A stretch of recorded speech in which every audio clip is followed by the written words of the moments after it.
daga nan gidan rediyo na Garnar Kowa Premier Radio FM Kano a kan mita 102.7 a zangon FM, inda a yau muke karɓar bakuncin wasu mashahurai kuma masana a fanni daban-daban. Suna na Qaribullahi Abdulhamid na Madobi, da za mu share tsawon wannan lokaci tare da ku, inda za mu kawo muku shiri na musamman dangane da batun da ya shafi al'ada ta wasu manyan masarautu guda biyu, wato masarautar Gobir da kuma masarautar Kano. Kuma za mu yi wannan shiri ne albarkacin sarauta da guda daga cikin manyan fasihai a fagen waƙa a nan jihar Kano ya samu ta sarautar sarkin ɗiyan Gobir, wato Aminu Abubakar Ladan Alan Waka. Da farko ba zan ja ku da nisa ba, bari kai tsaye in haɗa ku da waɗanda muke tare da su domin su gabatarwa da kansu. Dan Hausa na cewa waka daga bakin mai ita tafi daɗi. Bari faro ga shi Aminu Ala. Assalamu alaikum masu saurare. Sunana Aminu Ladan Abubakar, wanda aka fi sani da Alan Waka, ɗan buran na Gobir, ɗan amanar bici da jiman ƙaraye, kuma sarkin ɗiyan Gobir. Masha Allah. To kuma a gefe guda da akwai daraktan bincike da fasahar sadarwa na kotun ɗaukar ƙara ta addinin musulunci, Malam Nasiru Wada Khalil. Shi ma bari mu je gare shi domin ji daga gare shi. Malam Nasiru, bismillah. Assalamu alaikum warahmatullahi ta'ala wa barakatu. Kuma ina gani a wannan gabar ai ba da sauran gabatarwa. ka faɗi suna, ka faɗi aiki, ba da sarauta. Amma kuma masani ne a sha'anin sarauta. Yawwa, ɗalibi, to ni ɗalibin al'ada. Na bin al'ada musamman ta masarauta. To madalla, masu saurari, kamar yadda muka faɗa tun da fara waka daga bakin mai ita tafi daɗi, na tabbatar kun ji daga bakin mai ita. To kai tsaye bar mu tsunduma cikin shirin, kuma zan fara da batun da ya shafi masarautar Kano. Ba za a ce na yi son kai ba, da yake muna Kano da Premier Radio Kano muke. Bari mu fara daga Kano. Masarautar Kano masarauta ce mai ɗimbin tarihi. To amma wasu da matasa wanda watakila a iya cewa shekarunsu ba su ja ba, ko kuma ba su da bibiya a sha'anin al'ada, ba su san wani ilimi wanda za a iya cewa sai ɗalibai a wannan fannin suka sani ba na sha'anin sarauta. Bari mu yi wannan tambaya kai tsaye da shi Malam Nasiru Wada Khalil. Idan aka ce masarautar Kano, me ya kamata mutum ya fara sani idan aka ambaci masarautar Kano? Gabas da Sokoto. Shi ne kawai.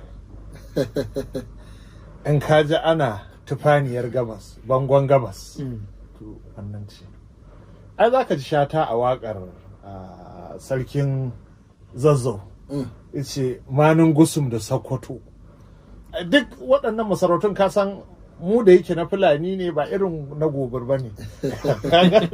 Muna da alaƙa da Sokoto.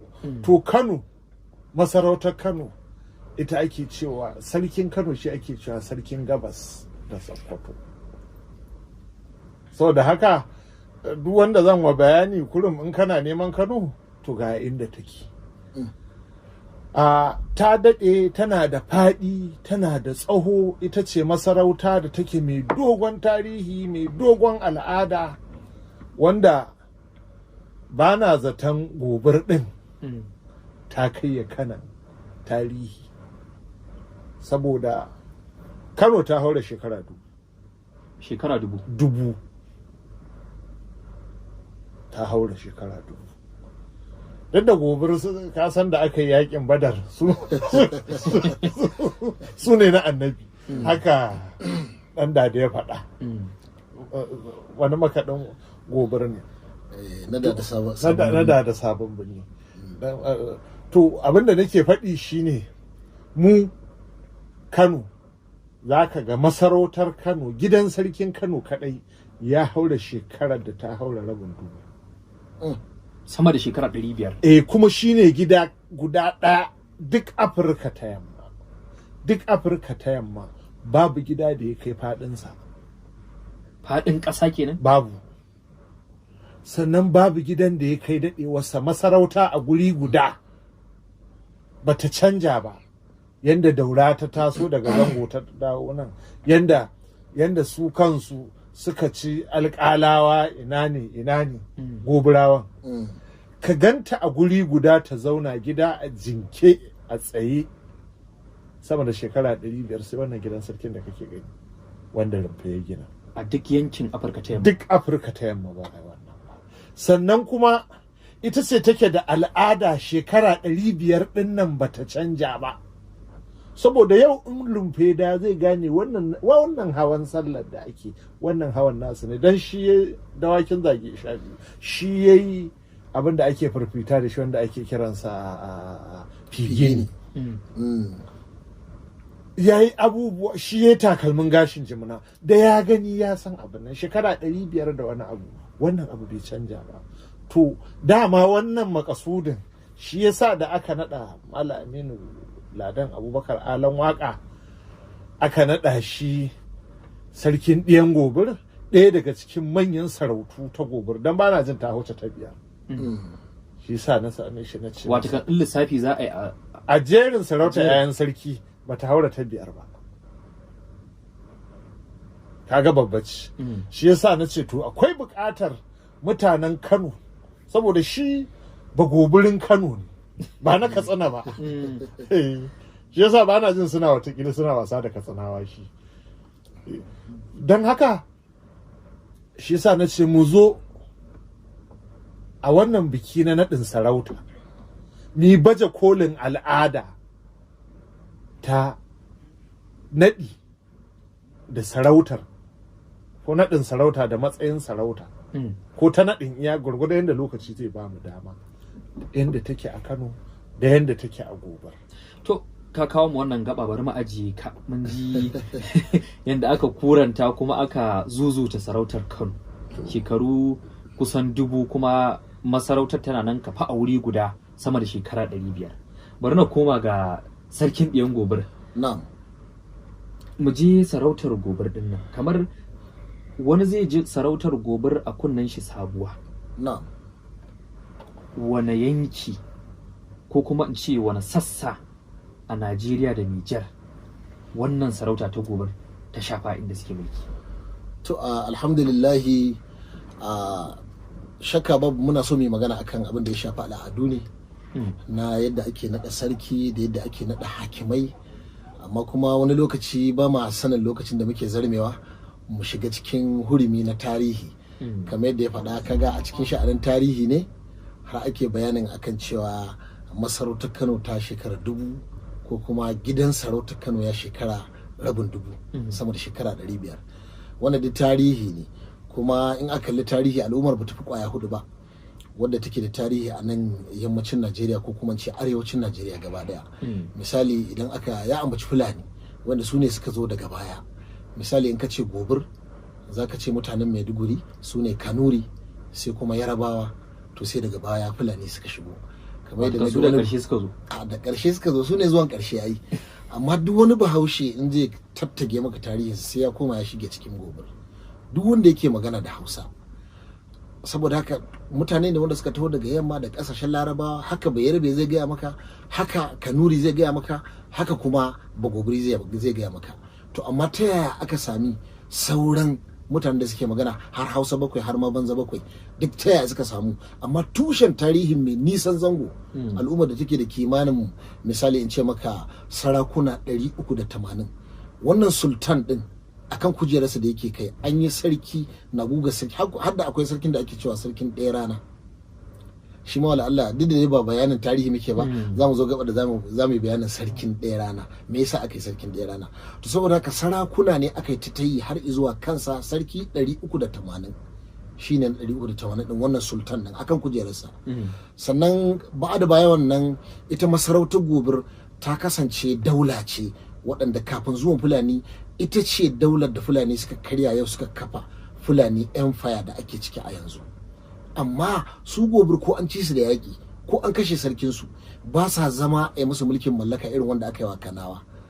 sai su matsa wani gefe kuma sai su sake yin sarki sai su sake tuhu to kaji dalilin da yasa gidajen sarauta su yake tashi sannan lokacin da Fulani suka ci Gobirawa da yaƙi alƙalawa ce da suka matsa sai aka ƙone ta aka la'anci garin har yanzu garin yana nan a tarihi ba a zama a garin kuma da ba dan gudun husuma ba mu Gobir a yanzu haka mun yadda mu je mu zauna a garin duk irin tsaface da tsafe da aka yi a wurin zamu iya zuwa mu zauna a wurin to amma alhamdulillah yanzu magana ake ta tarihi magana ake ta zumunci magana ake ta al'ada saboda haka hulɗa ta zama yanzu ya rage suwa suka fi al'ada suwa suka fi ilimi saboda haka yanzu tsakanin Fulani da Gobirawan duk an riga an cakuɗe dan ma na manta wata ziyara da na kai wurin sarkin ya yake da suna wazirin Sokoto Junaidu Professor Sambo Wali sai yake cewa ai mahaifiyarsa ma Bafulatana ce mahaifinsa Bafulatani ne amma mahaifiyarsa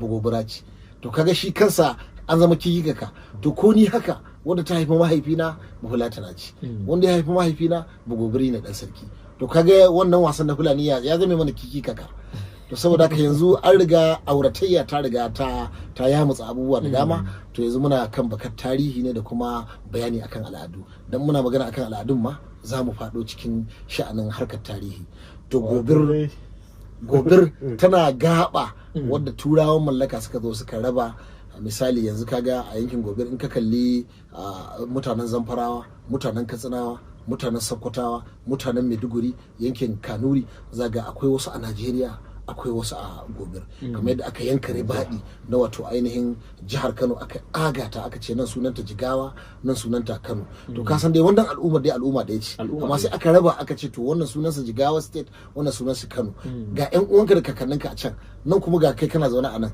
ka haifi ƴaƴanka a nan to haka abin ya kasance saboda haka akwai Najeriya Nijar saboda haka to mu al'ummar Hausawa muna da ƴan uwa dukanmu ko Kanuri ne kai ko Bafulatani ne kai ko dan Sokoto ne kai ko dan Zamfara ko dan Katsina ko dan Maiduguri to kana da ƴan uwa a Nijar dan ka gani muna da boda mai gatari in ka tafi haccan duka haka za gani kuma muna da ƴan uwa a cikin Najeriya to shi sa ka ji ni magani na karɓo sarauta daga to madalla masu saurare kun ji zan iya cewa wannan shimfiɗa ce mu je babban makasudin wannan shiri batun da ya shafi naɗi kuma in sake dawowa dai masarautar ta Kano Malam Nasiru Wada Khalil in aka ce naɗi a masarautar Kano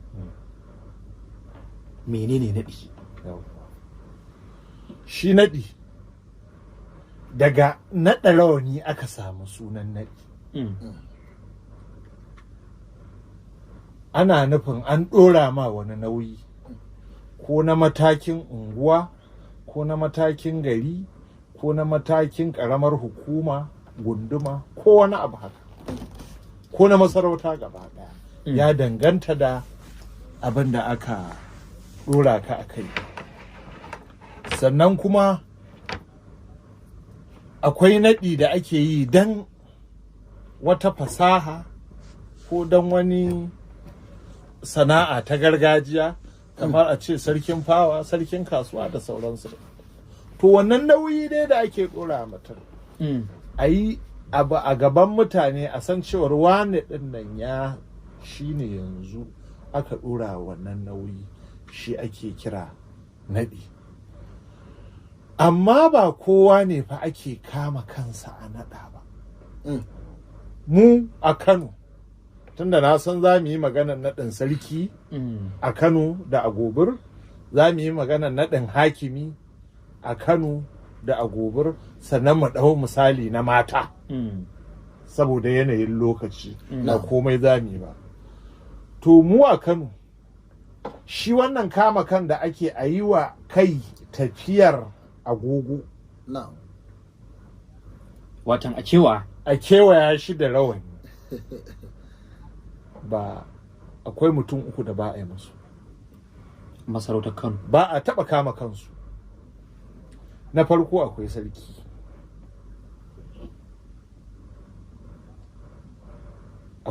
akwai liman sannan akwai alƙali waɗannan ukun ba a kama kansu ba wanda zai gane cewar suna da sanko ko ba su da sanko saboda girman darajarsu kuma saboda kiyayewa amma duk wanda ba wannan ba ana kama kansa, sai matan da na gaya ma su ne ba ni Aminu ba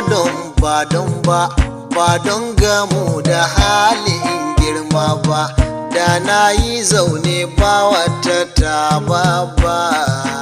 Amin Design dan asali ba ko aja gobirawa asalasalar kyawun asali. Abubakar na jerin sunana shine sila ta haifar babana, nasabarsa kuje a baki